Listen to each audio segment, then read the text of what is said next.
Hello friends, welcome to our channel Richa Bhardwaj exam study. चलिए आज के हिंदी के नए प्रैक्टिस सेट को हम शुरू करते हैं।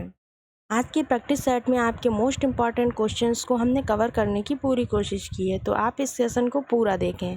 चलिए आज का पहला क्वेश्चन आपकी स्क्रीन पर शो हो रहा है। देखिए क्या कह रहा है, इनमें से शुद्ध वर्तनी का चयन कीजिए। क्या बताना है? शुद्ध वर्तनी बतानी। वर्तनी बहुत पूछी जाती है, हर एग्ज़ाम में एक ना एक वर्तनी ज़रूर आती है, तो इनको आपको ना ध्यान से देखना चाहिए। देखिए सृष्टा का पूछा गया, सृष्टा कैसे लिखा जाता है? ये चार ऑप्शन दिए गए हैं। देखिए वैसे तो यहाँ पर चारों ही ऑप्शन गलत हैं। सृष्टा ऐसे लिखा ऐसे जाता है, इसमें से ये पॉइंट जो है ना बीच में, ये हटाया जाएगा, ठीक है, तब सृष्टा होगा। चलिए तो इसका राइट आंसर क्या हो जाएगा? Option B. नेक्स्ट क्वेश्चन देखते हैं। नेक्स्ट क्वेश्चन कह रहा है, ऐसी जीविका जिसका कुछ ठीक ठिकाना ना हो के लिए एक शब्द बताइए। क्या पूछा जा रहा है? ऐसी जीविका जिसका कुछ ठीक ठिकाना ना हो के लिए एक शब्द बताना है। ऑप्शन में दिया है आकाश कुसुम होगा, आकाश वृत्ति होगा, आकाश सलिल होगा या फिर आकाश फल होगा। बताइएगा।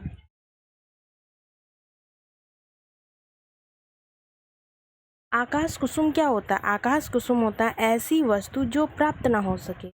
आकाश कुसुम का मतलब क्या हुआ? आकाश कुसुम का मतलब हुआ ऐसी वस्तु जो प्राप्त ना हो सके। इन्होंने पूछा है जीविका जिसका कुछ ठीक ठिकाना ना हो, तो इसका राइट आंसर हो जाएगा आपका ऑप्शन नंबर बी, आकाश वृत्ति। जिसका कोई ठीक ठिकाना ना हो उसको क्या बोलते हैं? एक शब्द में आकाश वृत्ति बोलते हैं। चलिए नेक्स्ट देखते हैं। अगला क्वेश्चन कह रहा है, इंद्रियों में ज्ञान समान होने के कारण भगवान को वेदों में भी कहा गया है।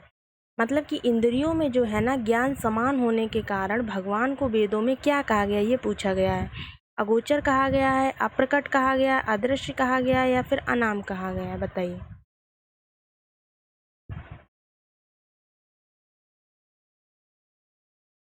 इसका मतलब क्या हुआ? मतलब ये हुआ अगोचर, अप्रकट, अदृश्य, अनाम, चारों में से सही जवाब देना है, तो आपका राइट आंसर हो जाएगा ऑप्शन नंबर ए, अगोचर। अगोचर का मतलब क्या होता है? अगोचर का मतलब ये होता है जो इंद्रियों से ना जाना जा सके। क्या होता है अगोचर का मतलब? जो इंद्रियों से ना जाना जा सके। अप्रकट, अदृश्य और अनाम तीनों में ही मतलब तीनों ही अदृश्य वाली बात हो गई ना, अप्रकट होना, अदृश्य होना, बिना नाम का होना, तो क्या हो जाएगा राइट आंसर? अगोचर हो जाएगा। चलिए राइट आंसर अगोचर के बाद अगला देखते हैं हम। अगला क्वेश्चन कह रहा है, देवर का स्त्रीलिंग बताना है। देवर का स्त्रीलिंग बताना है। जैसे कि देखिए जेठ होता है, जेठ का स्त्रीलिंग क्या होता है? जेठानी होता है, ठीक है। और नौकर का क्या होता है? नौकरानी होता है। इसी तरह से बताइए देवर का स्त्रीलिंग क्या हो जाएगा? देवरानी होगा, देवरीनी होगा, देवराइन होगा या फिर देवरा होगा। देखिए तो इसका राइट आंसर क्या हो जाएगा? ऑप्शन नंबर ए, देवर का जो स्त्रीलिंग होता है वो क्या होता है? देवरानी होता है, ठीक है। देवरीनी नहीं हो सकता, ये तो कोई शब्द ही नहीं है। देवराइन भी नहीं होता और देवरा भी नहीं हो सकता है, ठीक है। चलो नेक्स्ट देखते हैं। अगला क्वेश्चन क्या कह रहा है, कागज का बहुवचन होगा। पूछा जा रहा है कागज जो होता है ना उसका बहुवचन बताना है। कागज होता है, कागजे होता है, कागजात होता है या इनमें से कोई नहीं? बताइएगा। कागज का बहुवचन क्या होगा? कागज को बहुवचन में कागज तो नहीं कहेंगे, तो ये गया। कागजे भी नहीं कभी कहते हैं, क्या कहते हैं? कागजात कहते हैं। ऑप्शन नंबर आपका डी जो है इस क्वेश्चन का, सी इसका राइट जवाब हो जाएगा। कागज जब बहुत सारे होते तो हम लोग क्या कहते हैं उसको? हम लोग कहते हैं कागजात। क्या कहते हैं? कागजात। चलिए नेक्स्ट देखते हैं। नेक्स्ट क्वेश्चन कह रहा है, जो स्वर सजातीय स्वरों के सहयोग से बने हैं उन्हें क्या कहते हैं? कौन से स्वर पूछे जा रहे हैं? जो सजातीय स्वर किससे बने हो? सजातीय स्वर से बने हो, उनको क्या कहते हैं? तो देखिए इसमें दिया है ऑप्शन में दीर्घ स्वर, ह्रस्व स्वर, मूल स्वर और अल्प स्वर। देखो सबसे पहले तो ह्रस्व स्वर क्या होता है? चलो पहले दीर्घ देख लेते हैं। दीर्घ स्वर क्या होते हैं? दीर्घ स्वर आपके होते हैं जिसमें कि तेज आवाज़ निकले। जैसे छोटा आ एक बड़ा होता है तो बड़ा आ इसमें आता है, बड़ी ई इसमें आती है, बड़ा ऊ इसमें आता है, ए आते हैं दोनों, ओ और औ आता है। तो इन चारों में बड़ा स्वर निकल रहा है ना, इसलिए कौन कौन से होते हैं? बड़ा आ, बड़ी ई, बड़ा ऊ, ए और ओ औ। ये कैसे होते हैं? ये सब दीर्घ स्वर होते हैं। कैसे होते हैं? दीर्घ स्वर। ठीक है। नेक्स्ट है हस्व स्वर। हस्व स्वर आपके कौन से होते हैं, क्या पूछा जा रहा है, हस्व स्वर। तो हस्व स्वर आपको पता होना चाहिए, छोटा आ, छोटी ई, छोटा ऊ और री से ऋषि, 4 होते हैं। कौन कौन से, छोटा आ, छोटी ई, छोटा ऊ और री से ऋषि होते हैं। तीसरा है आपका मूल स्वर। मूल स्वर कौन से होते हैं, मूल स्वर तो 3 ही होते हैं। कौन कौन से, छोटा आ, छोटी ई और छोटा ऊ। मूल स्वर कितने होते हैं, 3, छोटा आ, छोटी ई और छोटा ऊ होते हैं। पूछा गया जो स्वर सजातीय स्वरों के संयोग से बने उन्हें क्या कहते हैं, बताओ। तो इसका राइट आंसर क्या हो जाएगा, ऑप्शन नंबर ए आपका राइट आंसर हो जाएगा। जो स्वर सजातीय स्वरों के संयोग से बनते हैं उनको हम लोग दीर्घ स्वर कहते हैं। क्या कहते हैं, दीर्घ स्वर कहते हैं। चलिए नेक्स्ट देखते हैं। अगला क्वेश्चन क्या कह रहा है, निम्नलिखित में से शुद्ध शब्द कौन सा है। वर्तनी बतानी है। शुद्ध शब्द वर्तनी होती है। अतिशयोक्ति, अतिशयोक्ति, अतिशयोक्ति या अतिशयोक्ति, इन चारों में से बताइए कैसे लिखा जाता है अतिशयोक्ति। तो राइट आंसर आपका क्या हो जाएगा, आपका राइट आंसर हो जाएगा ऑप्शन नंबर बी। कौन सा हो जाएगा, ऑप्शन नंबर बी आपका राइट आंसर हो जाएगा। चलिए नेक्स्ट देखते हैं। नेक्स्ट क्वेश्चन कह रहा है नैसर्गिक का विलोम शब्द क्या होगा। क्या पूछा जा रहा है, विलोम पूछा जा रहा है। किसका पूछा जा रहा है, नैसर्गिक। चलिए बताइए, नैसर्गिक का मतलब क्या होता है। नैसर्गिक मतलब होता है प्राकृतिक। नैसर्गिक का मतलब क्या होता है, नैसर्गिक मतलब होता है प्राकृतिक। और यहाँ पर देखिए कृत्रिम दिया है, पारंपरिक दिया है, वास्तविक दिया है और कायिक दिया है। चलिए देखिए, कायिक का विलोम क्या होगा, कायिक का विलोम हो जाता है मानसिक। वास्तविक का क्या हो जाता है, वास्तविक का हो जाता है कल्पित, मतलब वास्तविकता और कल्पना करना। पारंपरिक का क्या हो जाएगा, अपारंपरिक। ठीक है, नैसर्गिक का क्या हो जाएगा, ऑप्शन नंबर आपका ए राइट आंसर हो जाएगा। नैसर्गिक का विलोम होगा कृत्रिम। चलो दूसरा देखते हैं। नेपथ्य होता है, नेपथ्य होता है जीवन का लक्ष्य, लक्ष्य तक पहुंचने का मार्ग, जहां रंगकर्मी अपना वेश विन्यास करते हैं, या फिर विजय पथ। नेपथ्य किसको कहते हैं बताइए, नेपथ्य किसको कहते हैं। तो राइट आंसर हो जाएगा आपका ऑप्शन नंबर सी, जहां रंगकर्मी अपना वेश विन्यास करते हैं। कहाँ, जहां रंगकर्मी अपना वेश विन्यास करते हैं। चलो नेक्स्ट देखते हैं। नेक्स्ट क्वेश्चन क्या कह रहा है, पढ़िए।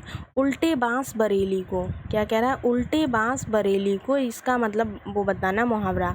विपरीत कार्य करना, बरेली में बांस का उत्पादन अधिक होता है, या फिर हो जाएगा बरेली में बांस के फर्नीचर का उद्योग प्रमुख है, या आपका हो जाएगा बरेली से पूरे देश को बांस भेजा जाता है। सही बात है, बरेली जो है ना बांसों की नगरी है, बरेली में बांस का काम बहुत होता है। लेकिन इस ऑप्शन के हिसाब से इसका आंसर कौन सा हो जाएगा, उल्टे बांस बरेली को। तो देखिए इसका राइट आंसर हो जाएगा आपका ऑप्शन नंबर ए, विपरीत कार्य करना। मतलब उल्टे बांस बरेली को, बरेली में तो बांस वैसे ही होते हैं, तो उल्टा बरेली में ही क्यों ले जाओ। तो इसका मतलब हुआ विपरीत कार्य करना। अगला देखते हैं। अगला कह रहा है इनमें एक तद्भव शब्द है। कैसा है, तद्भव, तत्सम और तद्भव। तत्सम कौन से होते हैं, तत्सम होते हैं उसके जैसा, अर्थात किसके जैसा, संस्कृत के जैसा। तद्भव हिंदी रूप होता है। आपको तद्भव शब्द का चयन करना है। इनमें एक तद्भव है, इसमें से तद्भव बताइए। अपाहिज, अपादहस्त, आम्रचूर और अमृत, बताइएगा।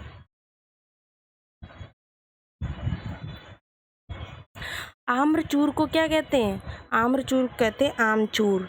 ठीक है, अमृत को क्या कहते हैं, अमृत को कहते हैं अमीय। क्या कहते हैं, अमीय कहते हैं। यहाँ पर तद्भव में क्या दिया है, ऑप्शन नंबर ए आपका सही हो जाएगा, अपाहिज। क्यों, देखिए इसमें नीचे रा निकला है तो ये किस में पहुँच गया, तत्सम में। इसमें नीचे रा निकला है, किस में पहुँच गया, तत्सम में।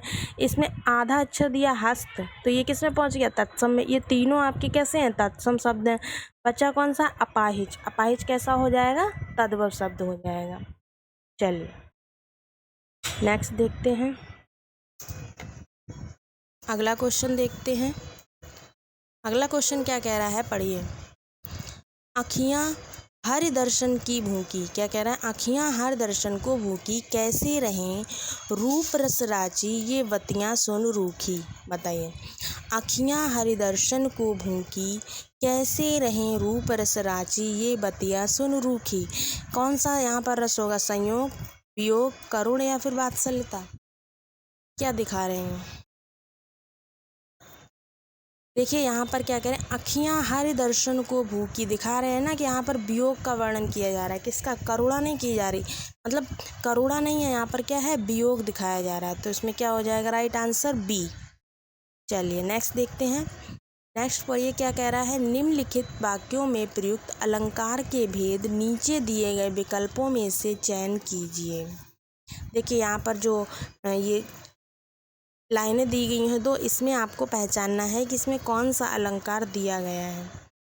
तो लाइनों में क्या कह रहा है? ध्वनिमयी कर के गिरी कंदरा, कलित कानन केलि निकुंज को।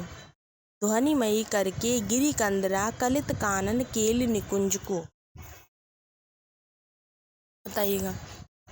ये सारे आपके 6 का अनुप्रास, वृत्तानुप्रास, लाटा अनुप्रास, तीनों अनुप्रास किसके हैं? तीनों आपके अनुप्रास अलंकार के हैं, अलंकार, और यमक अलग है। तो बताइए इन तीनों में से कौन सा सही हो जाएगा? यमक तो होने से रहा, तो आपका राइट आंसर हो जाएगा आपका ऑप्शन नंबर बी, वृत्तानुप्रास। यहाँ पर क्या दिया हुआ है? वृत्तानुप्रास दिया हुआ है। चलिए नेक्स्ट देखते हैं। नेक्स्ट क्वेश्चन कह रहा है, उल्का सी रानी दिशा दीप्ति। उल्का सी रानी दिशा दीप्ति, लुप्तोपमा कहते हैं इसको, या पूर्णोपमा कहते हैं, या फिर मालोपमा कहते हैं, या फिर वाचक लुप्तोपमा कहते हैं। बताइएगा। उल्का सी रानी दिशा दीप्ति, तो इसका राइट आंसर हो जाएगा आपका ऑप्शन नंबर बी, पूर्णोपमा। क्या हो जाएगा? ऑप्शन नंबर जो बी है आपका राइट आंसर हो जाएगा, पूर्णोपमा। चलिए नेक्स्ट क्वेश्चन देखते हैं। नेक्स्ट क्वेश्चन कह रहा है, पराधीन सपनेहु सुख नाही, किसकी पंक्ति है? बताइएगा। पराधीन सपनेहु सुख नाही, किसकी पंक्ति है? रामानंद की है, केशव की है, तुलसी की है, या फिर बिहारी जी की है?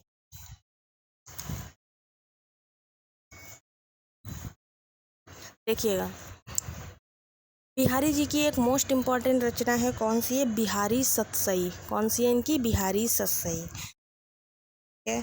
उसके बाद देखिए केशव दास। केशव दास की कौन कौन सी हैं? केशव दास की है रसिक प्रिया हो गई, कवि प्रिया हो गई, रामचंद्रिका हो गई, ये आपकी इम्पॉर्टेंट है। ठीक है। पराधीन सपनेहु सुख नाही, ये किसकी पंक्ति है? तो ये आपकी है तुलसीदास की। किसकी है? तुलसीदास की। चलिए नेक्स्ट देखते हैं। नेक्स्ट क्वेश्चन कह रहा है, नरपति नाल ने किसकी रचना की है? बताना है जो नरपति नाल हैं उन्होंने किसकी रचना की है? विशल देव रासो की, पृथ्वीराज रासो की, कीर्ति पताका की, या फिर हमीर रासो की? बताइए।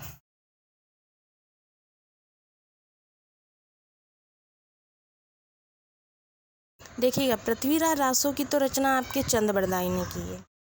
किसने की है? चंद्रबरदाई ने। कीर्ति पताका की रचना किसने की है? तो ये आपकी की है विद्यापति ने। किसने की? विद्यापति ने। तो देखिए नरपति नाल ने किसकी रचना की है? तो वो आपकी की है ऑप्शन नंबर ए, विशल देव रासो ने। किसने की है? विशल देव रासो ने की है। चलिए नेक्स्ट देखते हैं। नेक्स्ट क्वेश्चन कह रहा है, पायो जी मैंने राम रतन धन पायो, पंक्ति किसने लिखी है? कौन सी? पायो जी मैंने राम रतन धन पायो, पंक्ति जो है किसने लिखी है? सूरदास ने लिखी है, तुलसीदास ने लिखी है, मीराबाई ने लिखी है, या फिर कबीरदास ने लिखी है? बताइएगा।